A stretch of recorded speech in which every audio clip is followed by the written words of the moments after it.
Welcome back to Metahumanism podcast.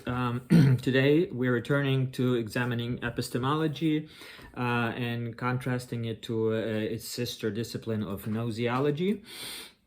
I mentioned this before, the distinction, but we'll look at it in a greater detail today. And this relates to two perspectives on knowledge, both of which trace their roots to ancient times. And the two Greek terms that distinguish between different kinds of knowledge, episteme and gnosis. So we'll examine that difference today. That's the focus of today's episode. If you're new to this podcast, my name is Bohdan. This is the 11th episode in the first season of my podcast. It continues on from where the 5th and the 6th episodes left off. Just to recap quickly, in those two episodes, I introduced the field of epistemology as the study of knowledge and truth, and then examined the distinction between facts and opinions, and described the typologies of facts, knowledge, and intelligence, three different typologies. And I strongly suggest that you watch those episodes first, actually, or go and watch them after you watch this episode, just to get background. The discussion in this episode will kind of follow and build on what was discussed in those two episodes, so it's up to you how you want to handle it. And of course, I always invite you, if you're new to my channel, to my podcast, to watch the introductory series of 4 videos, if you haven't yet, to get a better sense of who I am, why I'm doing this, where I come from, and what my general approach to this podcast is, and why it's called metahumanism. All right, so after the first 2 episodes about epistemology, I switched directions. I pivoted a little bit and explored 2 different directions. First, I focused on deconstructing the historical myths and the propagandist lies about the current war against Ukraine that is being waged by Russia. So these lies are spread by the Russian propaganda machine. Both the historical myths are being continually spread, and the propagandist lies based on those myths. And it was a direct applied demonstration of why philosophy, knowledge, truth, and facts are all important and deeply relevant to the current events and understanding what happens in the world. And secondly, so that was one direction. I did 2 episodes on those, on the historical myths and on propagandist lies. And second direction was in response to a request from one of my subscribers. I explored philosophy as therapy and healing, and touching on existential and spiritual dimensions, and such profound, sensitive, and difficult questions as mental health, neurodiversity, suicide, and alternative approaches to healing and psychiatry, and so on.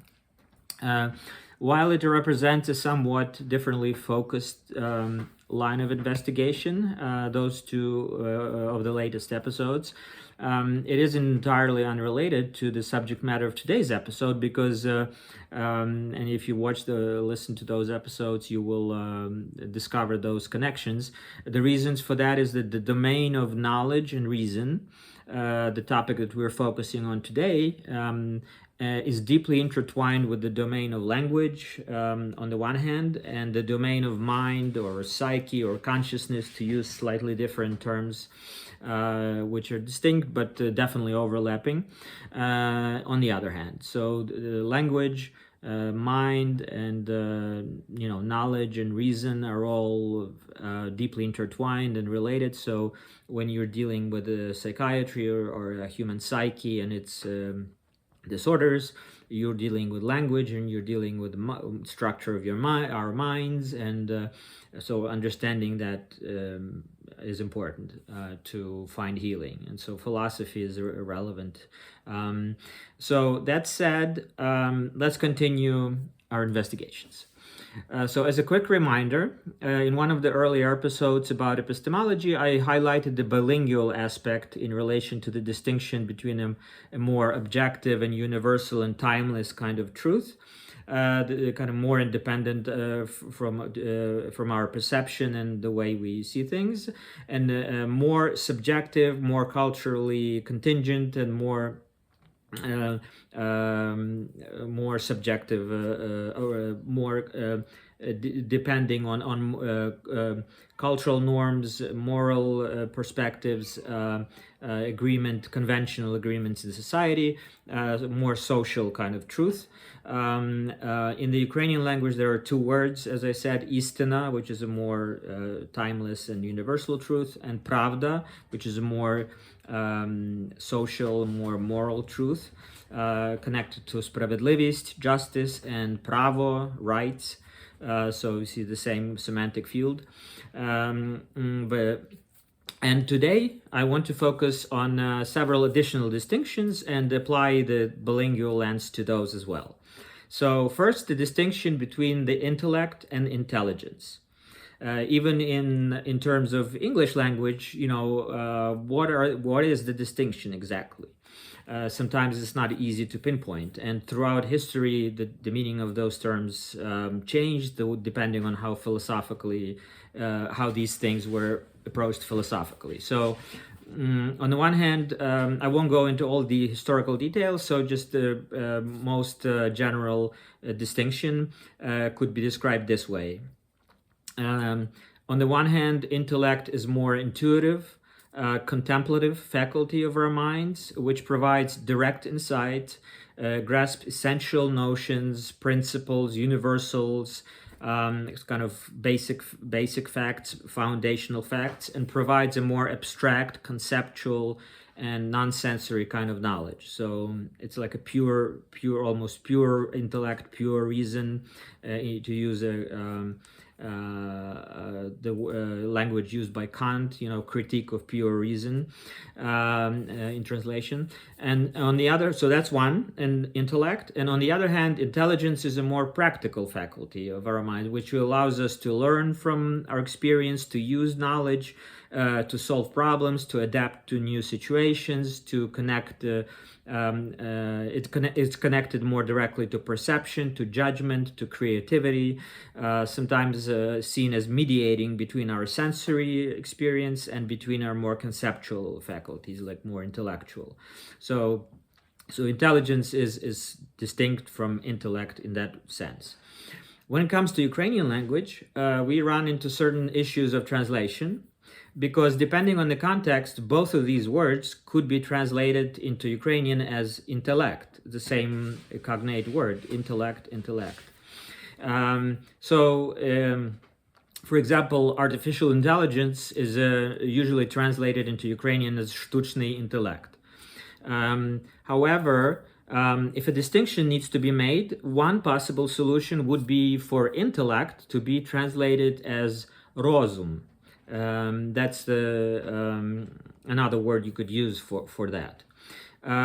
But we immediately run into another problem here. So conceptually speaking, intellect is often distinguished from reason.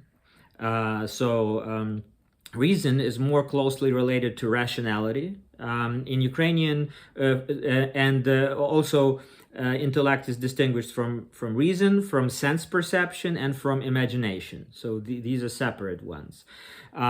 So in Ukrainian, the corresponding words for the three notions, reason would be rozum, and rationality, rationalность, very similar sounding because it comes from Latin root. Then sense perception, sensation is czucia, and then imagination is uyava. So you see, one must be careful to distinguish between intellect and reason when translating, and the confusion could be avoided by translating reason as, let's say, ratio or rationalность, using rationality instead of reason in a way, substituting, or instead of using rozum for reason, because that would be conflating, intellect, if you translate it as rozum, and reason. How do you translate reason? Then you could use рациональность, for example. And again, in English, intellect and reason are different, because reason is strictly, again, tied to rationality, rational reasoning and argumentation and so on, applying, your that faculty of reasoning. And then intellect is more, as I said, more broader, more about abstract, grasping direct insight, not necessarily strict formal reasoning, right? So it's slightly different distinctions. So far so good, right? You just use different words, but it's not over yet. If we also need to discuss in such notions as mind and consciousness in Ukrainian, once again, the corresponding translations could be for mind rozum and свідомість for consciousness. So consciousness is fine, свідомість is a different word, but rozum for mind. So you get intellect, reason, and mind, three different notions, potentially could be translated into Ukrainian with one word, rozum. So if all three must be used simultaneously in a text, for example, one possible solution could be using intellect for intellect, ratio for reason, or rationality, or рациональность, ratio, and rozum for mind. Okay, so that way you avoid confusion. But then you kind of lose the ability to distinguish between intellect and intelligence if you use the word intellect to apply to intellect in English, and you use the same word in Ukrainian. How do you then translate intelligence? So, of course, the problem has solutions as well, and one possibility could be by using word rozumність for intelligence. So it's related to rozum, but it's slightly different. Rozumність is in intelligence, then rozum would be reason, intellect would be intellect in Ukrainian, and mind would be свідомість, could be applied as mind, or So that's a kind of also related to rozum,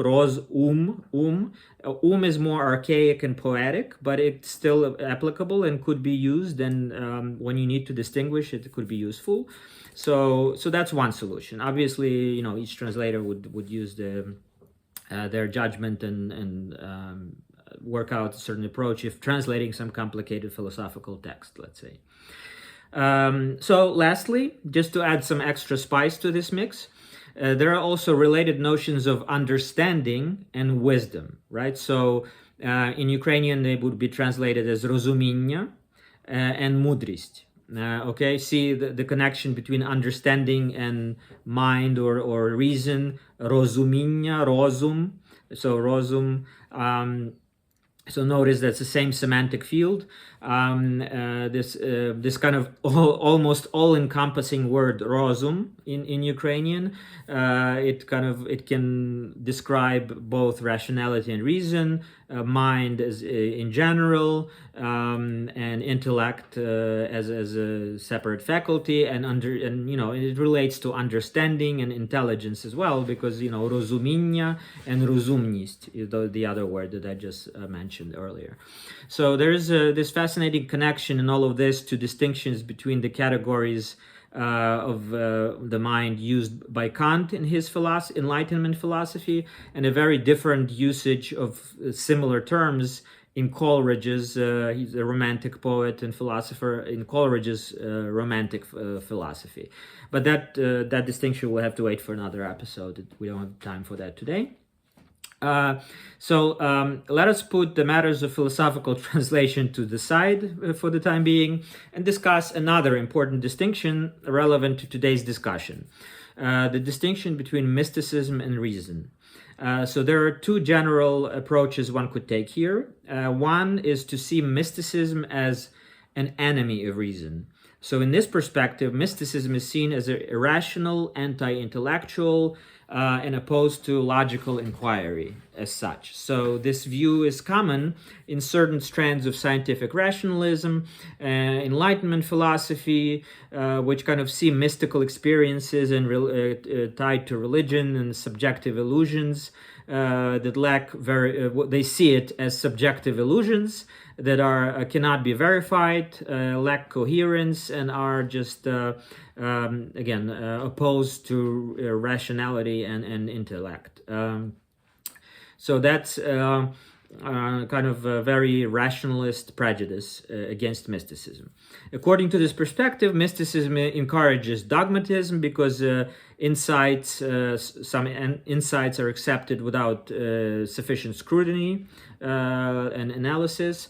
This mysticism replaces logical inquiry with emotional or vague intuitions, which are not based in, not examined appropriately. And mysticism dismisses the scientific method in favor of completely unverifiable personal experiences.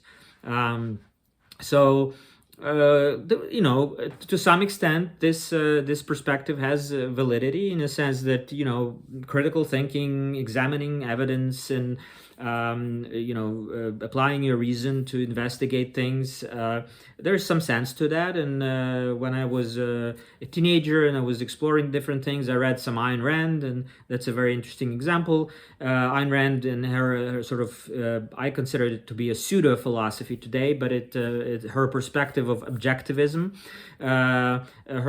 Those who followed her so-called philosophy, influenced by her approach, sharply criticized mysticism and condemned even very dogmatically, condemned it as a rejection of reason. They glorified reason and subjective experience. They saw mysticism as where subjective experiences overrides objective reality. So, and they were objectivists, and they were focused on that. So, but then Ayn Rand also, by reading her and knowing it, aggressively dismissed quite a few great historically great philosophers, such as from the Enlightenment tradition itself, such as, for example, David Hume. She was very scathing about him. So to an unsuspecting and unprepared mind, immature mind who's still investigating things, these things can be more convincing than they truly are if you examine them really carefully. And her kind of categorical and dogmatic approach to rejecting all kinds of thinkers because their thoughts don't align with her perspective is a serious and harmful problem in its own right. So this is just to highlight this approach. So it has some validity to it, but there are limits to how, and the so-called age of reason of enlightenment has been critiqued in our contemporary philosophy quite significantly, deeply, and so the limits of this approach are well known today. This kind of prejudice towards reason and rationality misses a few things because reason and rationality has its own limits, and we need to recognize those. So the second approach is to see mystical knowledge not as an enemy, but as complementary to rational knowledge. Simply another kind of knowledge, not opposed to reason necessarily, but transcending it. So where reason ends, another kind of knowledge begins, one might say. And in ways, reason cannot achieve all knowledge by itself, so there are other ways of achieving knowledge, and like intuition and so on. So in this case, mysticism may be seen as exploring the intuitive, direct experiences beyond conceptual thought. So not everything can be conceptualized or should be conceptualized, or even, certain knowledge, once you start creating concepts or conceptualizing or describing it in language and words, you lose certain dimension of that knowledge. So that's pre-conceptual, pre-linguistic knowledge. Embodied knowledge is also important, intuitive knowledge. Direct knowledge that resists being described in language. So also mysticism functions as a higher or deeper form of insight, often within spiritual or artistic domains. So language and logic and mathematics and science cannot really grasp or approach this kind of knowledge and truth independently. You need this deeper mystical insight, so to speak, spiritual and artistic. So, and mysticism also complements rational thought by providing a more experiential understanding of reality. So, rejecting subjective experience, our own experience, it may not be strictly scientific.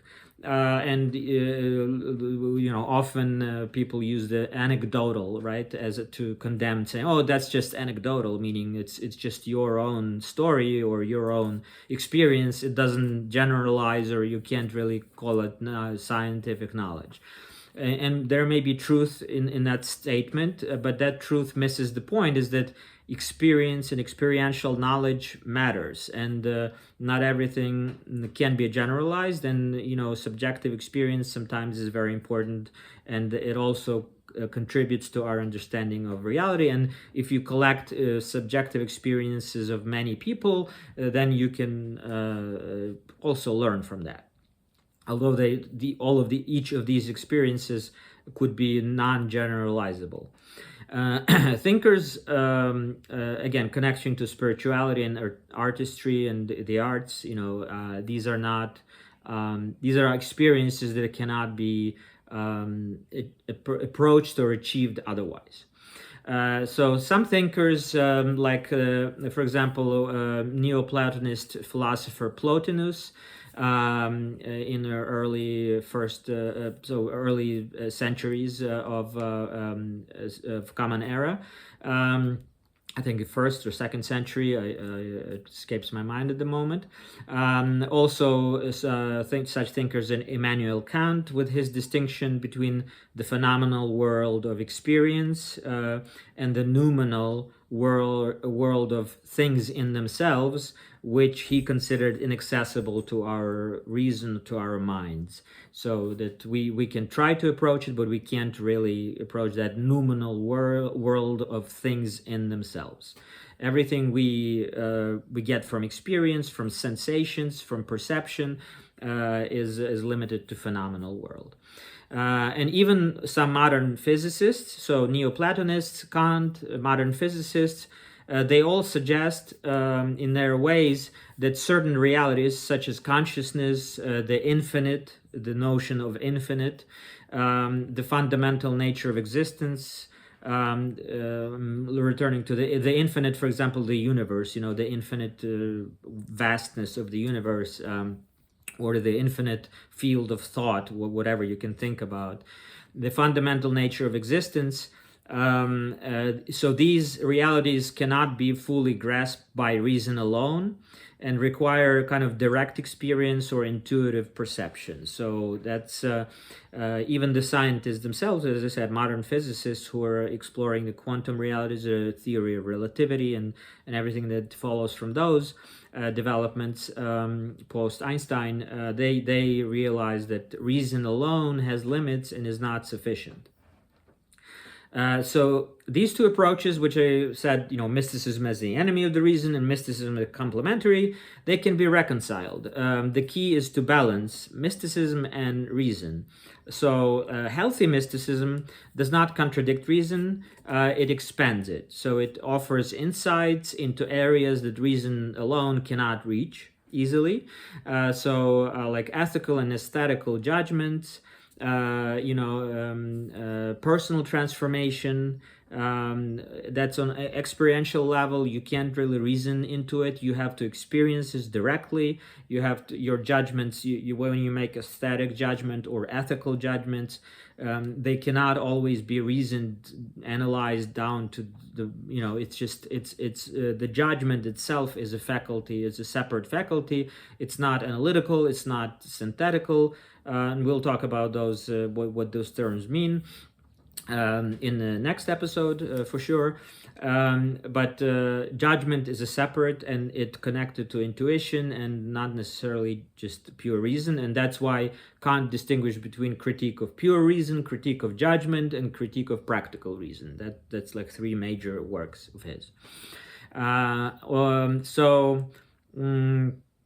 So this distinction between mysticism and rational knowledge, and joined by the distinction I made in the 6th episode between discursive and non-discursive kind of knowledge, go a long way towards defining the distinction between episteme on one hand and gnosis, two different types of knowledge, which is the focus of today's episode ultimately.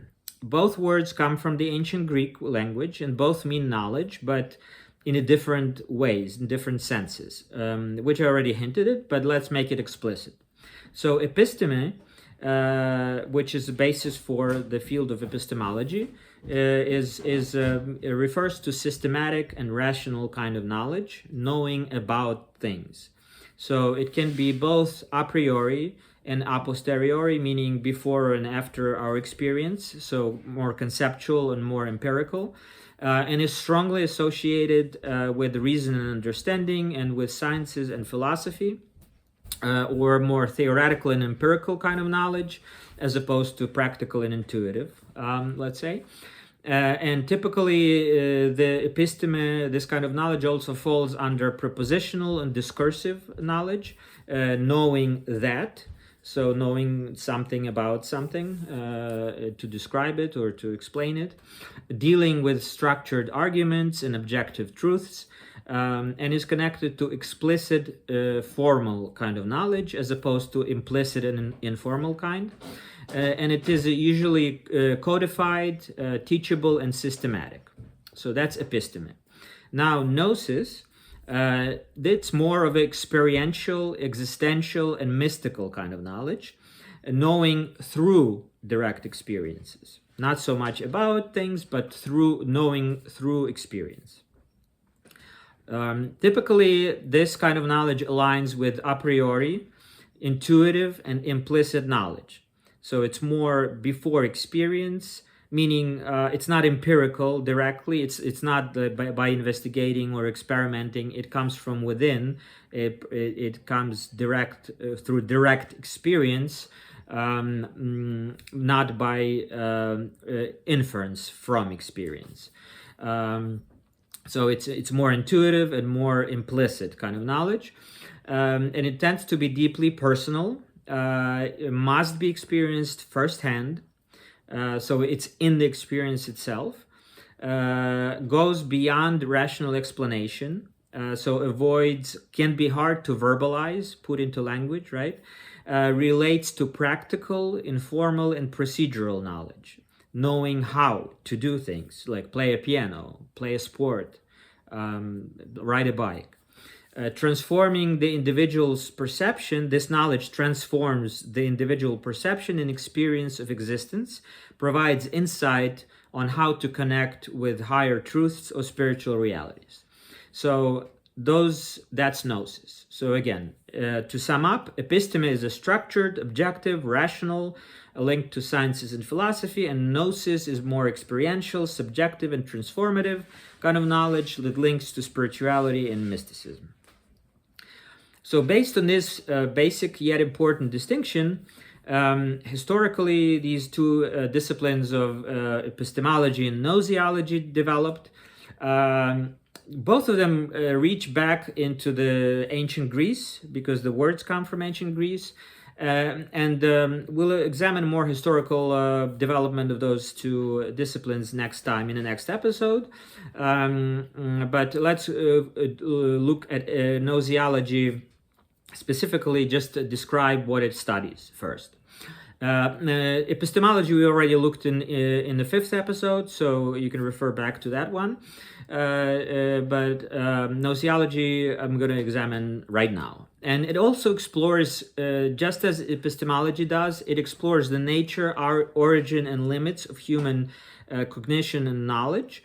So they're closely related, as I said, but while the epistemology focuses on the justification of knowledge and belief, mostly. That's the focus. The Gnoseology is more, takes a broader approach, incorporating metaphysical, psychological, and even spiritual aspects of knowledge into its investigations. So epistemology is primarily concerned with how we know things. So definitions, methods, justification of beliefs, validity of beliefs, things like that. Gnoseology looks more deeply at the nature of knowledge as such, and often incorporates like mystical, existential, esoteric elements, focusing on experiential and transformative aspects of knowledge. It relates to the idea of gnosis in religious tradition, specifically in Gnosticism, as it emerged in early Christianity and Judaism at the time as well. There were Gnostic currents in Judaism in early, in the like first and second centuries of Common Era. And so within Gnosticism, gnosis as knowledge was emphasized over pistis. Pistis meant faith, also a Greek word. And so, official church doctrine of Christianity, which became formal, adopted by Roman Empire as official religion, became, the doctrine was emphasis on faith, right? Faith in Christ, faith in resurrection, and so on, over knowledge. So instead of questioning things and gaining knowledge and emphasizing knowledge, faith was emphasized, and and Gnosticism was recognized as a heresy, was persecuted, and so went underground. It persisted, this perspective of Gnosticism, and persisted and joined other underground currents, and continued into the throughout the medieval philosophies, not as a dominant tradition, but as an underground into alchemy, Hermeticism, and other like proto-scientific movements, which were, again, because of the dominant religious emphasis on theology and faith, these went underground and were more secret and hidden and non-dominant. But they got preserved, and they did influence the development of modern science in their ways, and so they are also important perspectives. Gnoseology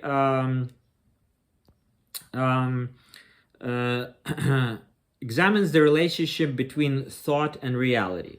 And how human cognition interacts with ontology. Ontology is nature of being. That's a word. That's a part of metaphysics, another branch of philosophy. Right now, we're talking about epistemology, and gnoseology is kind of, I guess, bridges metaphysics and epistemology in that way, by looking the connections between human cognition and knowledge, and ontology, which is the structure and nature of being. And also, gnoseology looks at whether knowledge is constructed, discovered, or conditioned by human faculties, by our minds and our consciousness. Again, and epistemology also looks at some of these things, but just in a different manner and emphasizing different ways, different aspects. So to recap the basic questions of epistemology, they were: what's knowledge? How do we acquire knowledge, and is it through experience only, or are there other ways? A third question was justification and of knowledge. How do you justify your belief, and how do you counteract skepticism, which was Descartes, one of the important thinkers in the dominant Western perspective in epistemology, early modern philosopher. He was radical doubt and skepticism. How do you counteract that? So that was the third important question. And fourth is limits of knowledge. So what is there something we can't know, can't approach to knowing as humans? What are the limits of knowledge? What can we know? What and so on. Basic questions of gnoseology, just to compare, are very similar, but slightly distinct. So one is, again, what is knowledge? The first question is still the same. What is knowledge, and how does it relate to reality? So it's specifically focused on its relation to reality. Is knowledge a reflection of reality, or does it construct reality? And this is kind of If for those of you who have been following me, this connects to the humanism and rhetorics and the controversy and debate between things and words, res verbum controversy in classical humanism, between rhetorics and philosophy, and how that controversy got resolved by rhetorics kind of winning over humanism and philosophy being separated from rhetorics and more focusing more on natural sciences, and then rhetorics within humanism kind of I wouldn't say degrading, but it becoming more just a literary tradition, less philosophical, and divorced in its concerns from the more scientific and naturalist approach of modern philosophy as it developed. So you can see that tension between, does language reflect, or knowledge as we construct it through language, does it reflect reality or does it construct reality? Okay, so that's a very fundamental question. Do we discover objective truths or do we impose our conceptual structures on experience? And that Kant is relevant here because his theory of categories, he argued that we humans we structure our understanding through kind of inborn categories of our mind, and that's how we construct our reality. So we can't really approach knowing a thing in itself in his philosophy. Another question in this first category is, can the human mind fully grasp ultimate reality, or is our knowledge always partial? So, can we really know the objective reality out there, or is it so always filtered through our categories of our mind and our consciousness and our perception that we can't really know, and we're always missing something?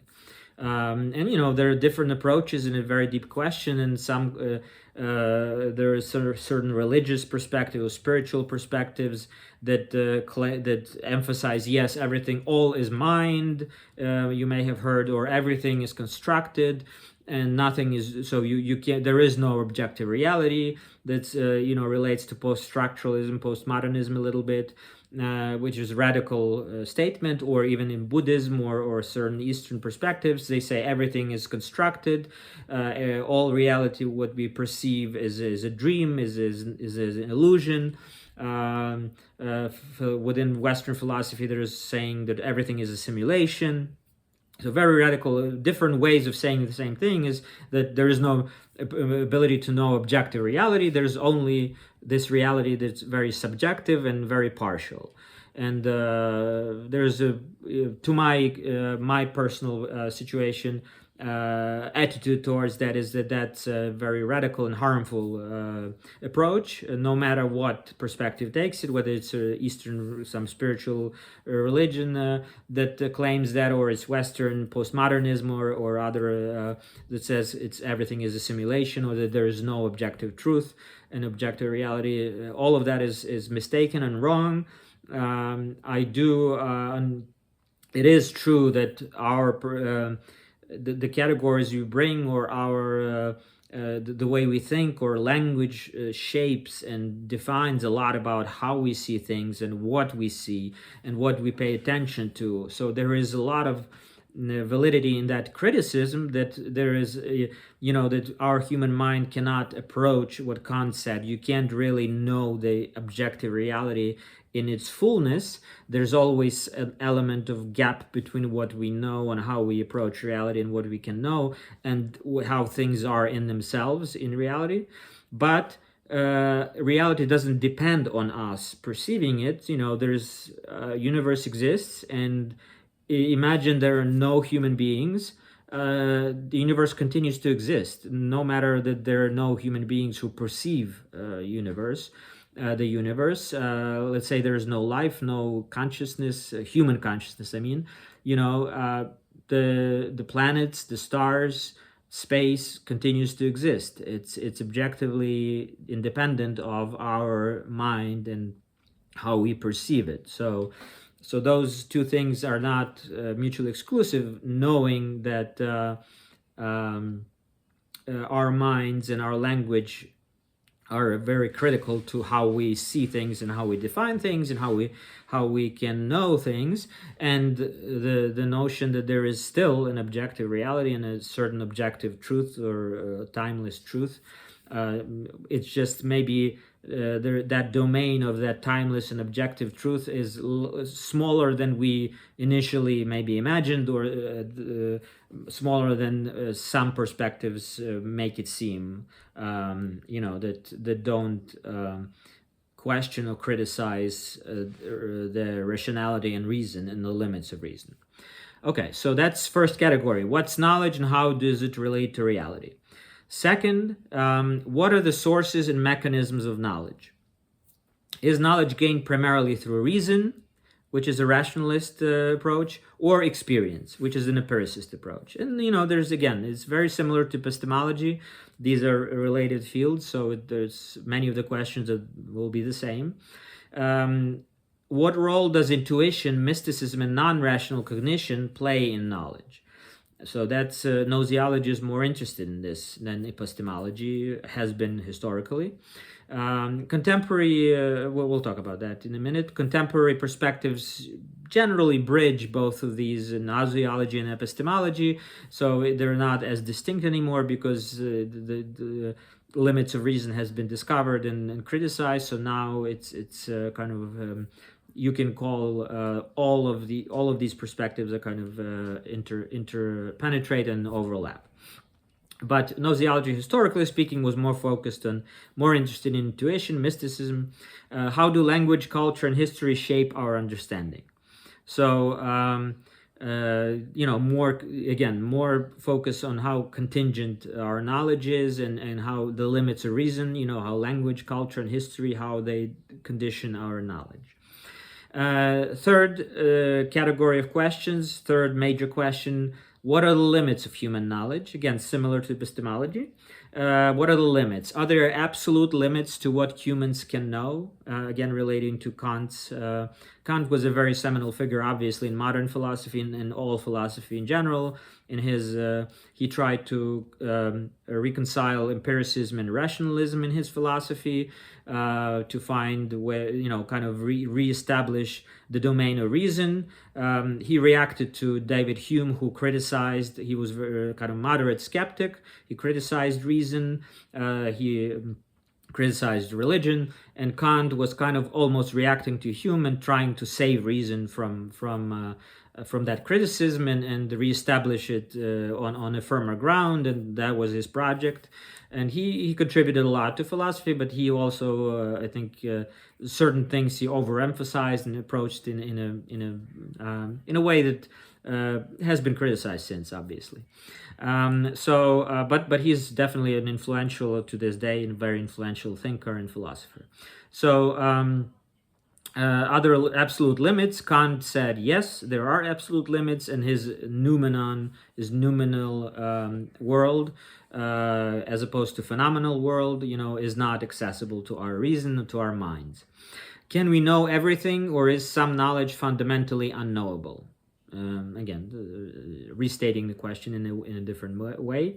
Does the mind impose cognitive filters that shape and limit knowledge? Okay, so again, related questions. So there's very interesting questions to explore. Right now, I'm just asking them. That this is what Gnoseology studies. And the fourth category of questions is: what is the relationship between the subject and object in knowledge? This is a very important distinction. The subject-object dualism established by Descartes in Western philosophy when he said cogito ergo sum, I think, therefore I am. That's radical. In his philosophy, he kind of separated subject and the object. So the mind becomes this subject, that's pure mind that examines everything and has ideas and uses reason to get at truth and reality. So that's a subject. And then object, or our bodies, more of an object. divorced from mind. So body and mind are separated, subject and object are separated in that tradition, and following Descartes.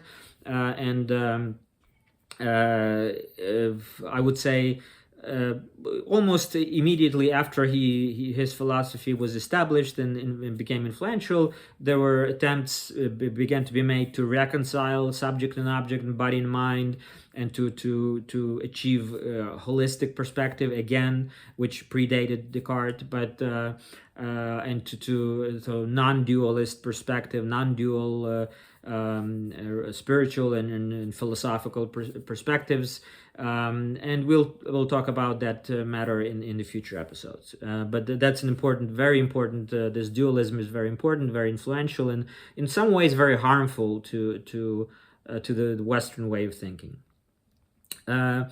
Is knowledge? So some of the questions in this that flow out of this, the fourth last category is knowledge objective, independent of the knower, or subjective, depending on the who perceives. So again, is knowledge something that can and this relates to the distinction I made in one of the previous episodes in epistemology, and the distinction between the two notions of truths, like in Ukrainian specifically, two words: istina, more objective truth, and pravda, more conventional or more subjective truth.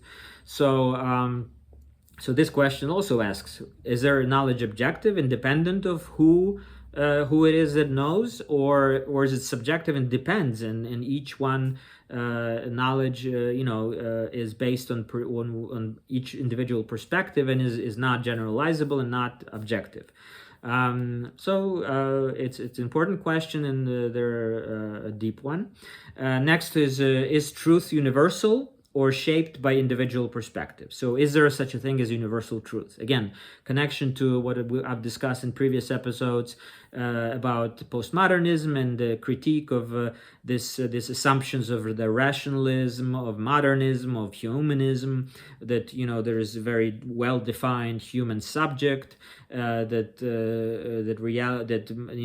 modernity and or the certainties of what it means of our identities is very clear, that everything is well defined, that let's say certain hierarchies are very clear and natural, and everything is can be understood by our reason, and then clarified and systematically described and explained, and so on.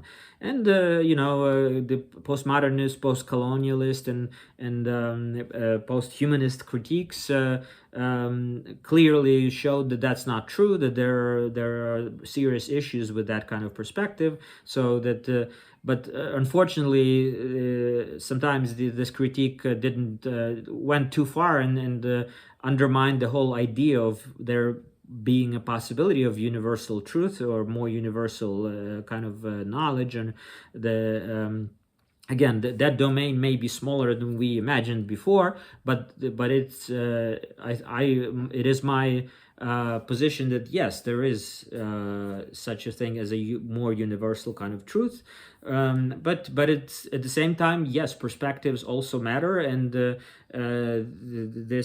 you can't dismiss that argument and that criticism. And we'll examine these things in the future in greater detail, obviously, because they're very important to metahumanism, metamodernism, and post-colonial perspectives, which inform my point of view. And another question: do things exist independently of our perception, or is knowledge always mediated by consciousness? Again, this is I already hinted at this. The connection between knowledge and reality. This is the same kind of same question asked in a different way, focusing on the subject and object. Do things exist independently? Does the world exist independently, or is it only in our consciousness that it comes together? And divorced from our senses, the world actually is not how we see it. It's out there, so to speak, out of our minds. The world looks very different. We just can't see it the way it is because our minds construct this reality in our nervous system And these are interesting questions to explore, but I still think it's important to keep this distinction that yes, there is an independent, objective world, and possibly, yes, you could make an argument that the way our minds and our nervous system is built obviously conditions the way we perceive things. But each subjective perspective, when you have a dialogue, when you have intersubjective truth, that's what objective truth means, is that you by comparing your experiences, by discussing it, by exchanging information, by exchanging experiences, to the extent that is possible, you can achieve a greater something higher than just your individual limited perspective. You can learn more. That's how we gain more knowledge. That's how we learn new things. And so it's both your own experience is very important, but also more objective and more intersubjective and more general truths, or more universal aspect of the truth. These are all, again, were very important questions, and obviously they fuel much philosophical speculation and discussion, and so they will inform our investigations in the future. So to sum up the distinctions between gnoseology and epistemology, and we'll finish today with that. The focus is gnoseology focuses more on nature and limits of our cognitions, and as I just described. And then epistemology is more focused with justifying our beliefs and knowledge and validating it, and the process of accumulating knowledge and so on. More rational, more logical, whereas gnoseology is more intuitive, more mystical, and slightly different focuses. Scope, gnoseology tends to be broader. Gnoseological approach includes metaphysical and psychological aspects, while epistemology, historically at least, was more analytical, focused on rational justifications and on reason more narrowly.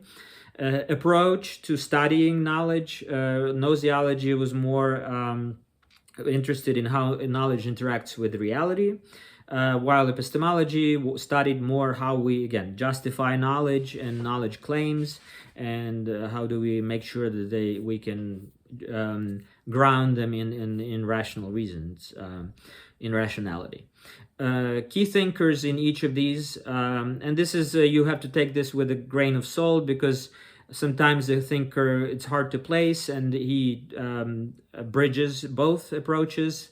But epistemology would say, going from ancient times, would be Aristotle. He's the one who kind of emphasized episteme and built the science. It was proto-science, scientific disciplines, defined some of the disciplines that later were developed in later times. And then the next major thinker in this was Descartes. Epistemology, as I just mentioned him earlier. Hume, I mentioned him. He also was a very influential Hume and Locke, empiricist philosophers, but Hume is a dominant one there. Kant, again, he reacted to Hume, so he did develop a lot of epistemology. You could say his philosophy is also almost epistemological term as a whole, and we can examine what that means in the future. And in 20th century, Karl Popper is another. He's a kind of a philosopher of science, more specifically, more specialized in the 20th century, but he also kind of worked on developing epistemological investigations and theories. In gnoseology, we can put such thinkers as Plato. So again, because it's ancient, and it's in ancient Greece, these things were not really distinct as much. So Plato could be seen as bridging both, as well as Aristotle, really. But in comparison, Plato was more towards the gnoseology. He was more interested in in more intuitive and knowledge, higher kind of knowledge, not just rational inquiry. So he was more, in comparison to Aristotle, he belongs more in Gnoseology, I would say. Then after Kant came Hegel, who kind of tried to move beyond certain Kant's decisions and introduced dialectics into the philosophy again, which was developed earlier in Greece by Plato himself, a dialectical method, analytical method. So Hegel took it to another level, and he tried to reconcile subject and object and tried to dialectically create a more holistic perspective, and more so that gnoseological point of view in modernity emerges kind of with German idealism, which Hegel is a representative of. And then the next thinker would be Husserl. That's another German thinker who he developed the approach of phenomenology within philosophy, one of the contemporary approaches, focusing on human experience, individual experience, and consciousness and phenomena within consciousness. That's where the name phenomenology comes from. And other alternative Eastern European, Latin American thinkers also contributed to gnoseology, and that's how. That's also next is the geography of these two is slightly different, because epistemology is more characteristic of Western mainstream philosophical approach, and gnoseology is more closely related to non-Western, so Eastern and indigenous approaches, non-European worldviews and spiritual traditions, but also the Western tradition of mysticism and esotericism, as I mentioned, Gnosticism, Hermeticism, Kabbalah, Jewish mysticism, Rosicrucianism, that's the kind of secret tradition, Freemasonry, alchemy, those perspectives are related. So for me, gnoseology, it's something that comes from my Ukrainian focus. That's how I started discovering gnoseology. That's a separate perspective from epistemology, which is more dominant in Anglo-American tradition. And gnoseology is more influential in the so-called continental philosophy, which is meaning continent as opposed to the UK, the English, the British philosophy, more analytical kind of philosophy, and continental French, German idealism, French postmodernism, and so on. Now, and this to close up, basically, again, a reminder, which I mentioned in my previous videos, that Ukraine has been described as being in between East and the West. And this is another example of that. Culturally, it combines both Eastern Orthodoxy, Byzantine Empire, the influence from the Eastern Roman Empire or Byzantine Empire. That's how Christianity came to Ukraine, through the Byzantium. And it interacted, but it also interacted with the Western Europe and intellectual developments such as Reformation and the Counter-Reformation in Catholicism. So there was an interaction in Ukrainian history with that through Poland, let's say, most directly. And this dynamic produced a very unique perspective in many ways, and of connecting, Orthodox Eastern Orthodoxy with these Western influences. And it's not very known too well, this perspective, primarily because of imperialism, Russian imperialism, and suppression of this perspective by Russian Empire. Russian culture, as opposed to Ukrainian, was never exposed to these Western influences. It was always kind of more backward, more stagnant. It did not interact with the Reformation and Counter-Reformation. It was always completely focused on Orthodoxy, which was in Russian history deeply intertwined with their autocratic system of government and their imperialism. It's inseparable in many ways, their way, or their version of Orthodoxy.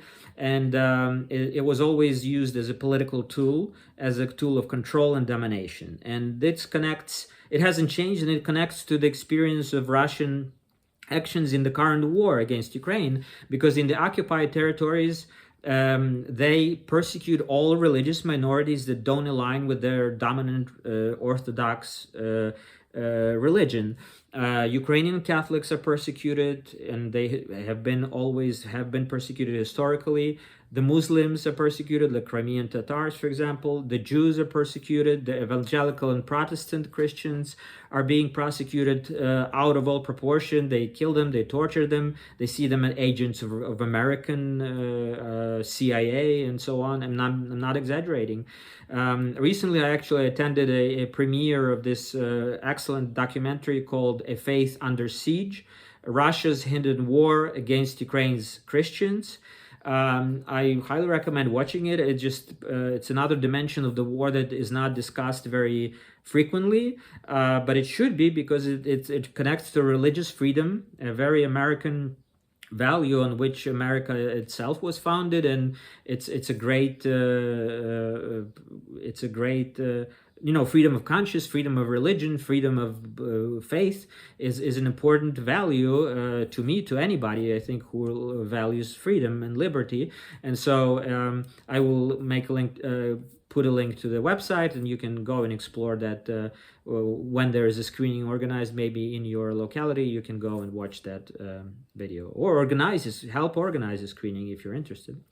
Okay, next time we will finish looking at, take a bit more of a historical approach to Gnoseology and compare it to epistemology, and also look at some other fields like philosophy of mind, philosophy of language, of religion, how they emerged, and how they all interact and interpenetrate, overlap in many ways. And also the field, very interesting field of noetics. It connects to what we discussed today, the different kinds of knowledge, gnosis and episteme. As always, please support Ukraine if you don't support her already. I'm also will be very grateful if you support my work here on this channel. I will include links if you can support financially. If not, you can just watch the videos, like them, share them, and continue supporting me going forward. And the next thing coming up will be a poll. I will do a poll in the next few days to help me determine how to develop this channel forward. So one more episode coming up, as I said, on a more historical view on Gnoseology and epistemology and other fields of philosophy. But then beyond that, I'm curious what the viewers and the followers and subscribers would like to see, and there are several directions I can explore, and I will do a poll and see what results I get back, what feedback I can get back. Okay, thank you very much for watching and listening and supporting my efforts and supporting Ukraine. See you next time.